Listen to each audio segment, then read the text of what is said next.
Welcome to Sunday School for Sunday, January 12th, 2025. For our junior high students, I do not own the rights to this music. Today's Bible basis is coming out of Hebrews chapter 4, beginning at verse 14, and ending at Hebrews chapter 5, verse 10, the memory verse. For we have not a high priest which cannot be touched with the feeling of our infirmities, but was in all points tempted like as we are, yet without sin. And that's Hebrews chapter 4, verse 15. The title of today's story: What is it that you do? Charles took one look at his father and knew it was not going to be a good day. His father has not been able to find work in 7 months, and the hope he'd once had was gone. A few weeks ago, their pastor prayed for Charles and his family. The offering the church took up was a huge help. The pastor had even assigned Mr. Brown, one of the intercessors, to cover the family. Charles remembered the phone number when the intercessor gave it to his father. Charles dialed the number. "Hello, my name is Charles, and Pastor Schultz assigned you as..." "Hey Charles, I know who you are. How's your father?"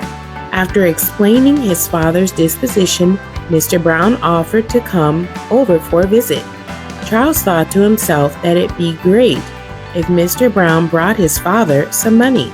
Mr. Brown stayed with the family for over 2 hours. Charles could tell that his father was happier.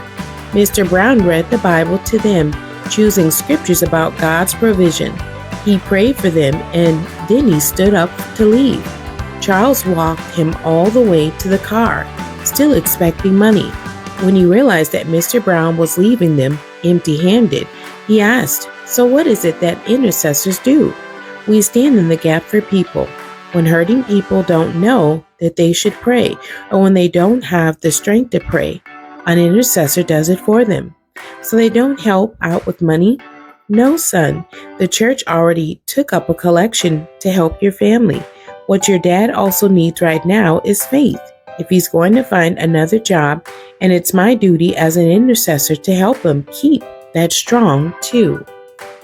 Our lesson scripture, Hebrews chapter 4, beginning at verse 14 and ending at Hebrews chapter 5, verse 10. "Seeing then that we have a great high priest that is passed into the heavens, Jesus the Son of God, let us hold fast our profession. For we have not a high priest which cannot be touched with the feeling of our infirmities, but was in all points tempted like as we are, yet without sin. Let us therefore come boldly unto the throne of grace, that we may obtain mercy and find grace to help in time of need. For every high priest taken from among men, is ordained for men in things pertaining to God, that he may offer both gifts and sacrifices for sins. Who can have compassion on the ignorant and on them that are out of the way?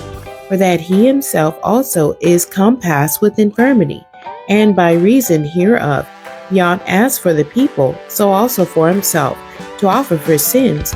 And no man taketh this honor unto himself, but he that is called of God, as was Aaron. So also Christ glorified not himself to be made a high priest, but he that said unto him, Thou art my son, today have I begotten thee.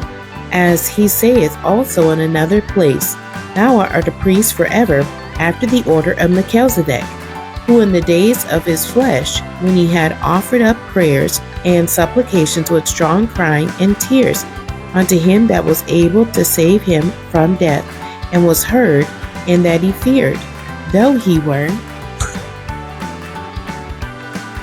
a son, yet learned he obedience by the things which he suffered.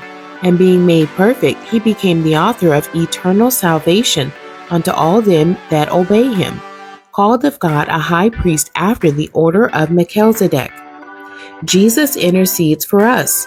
In today's lesson, we will review how Jesus fulfills the role of intercessor with God for his people. The text describes him as a high priest.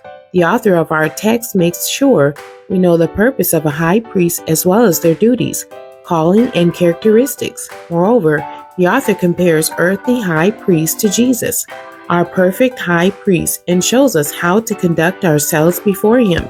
How to acknowledge Jesus as high priest.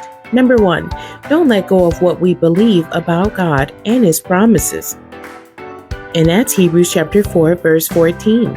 Number 2, knowing that Jesus was perfect so we can stop trying to be, we go boldly to the throne. Number 3, show confidence knowing that Jesus was appointed by God, not elected by man. Number 4, remember that obedience comes through suffering.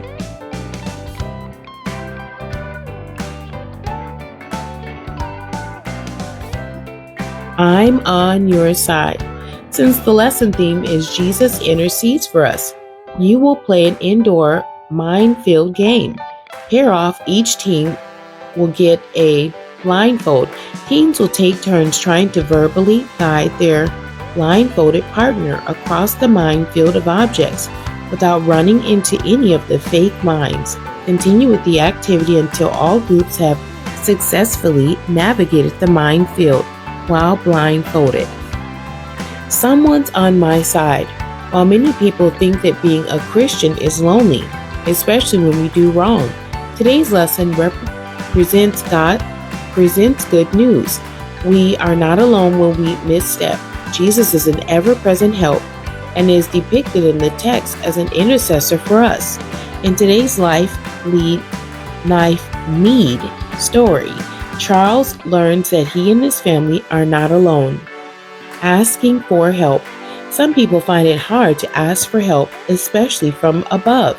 Today's lesson teaches that Jesus is our advocate and intercessor, waiting for opportunities to help us. This week, use the ACTS model of prayer to help you ask the Lord for what you need.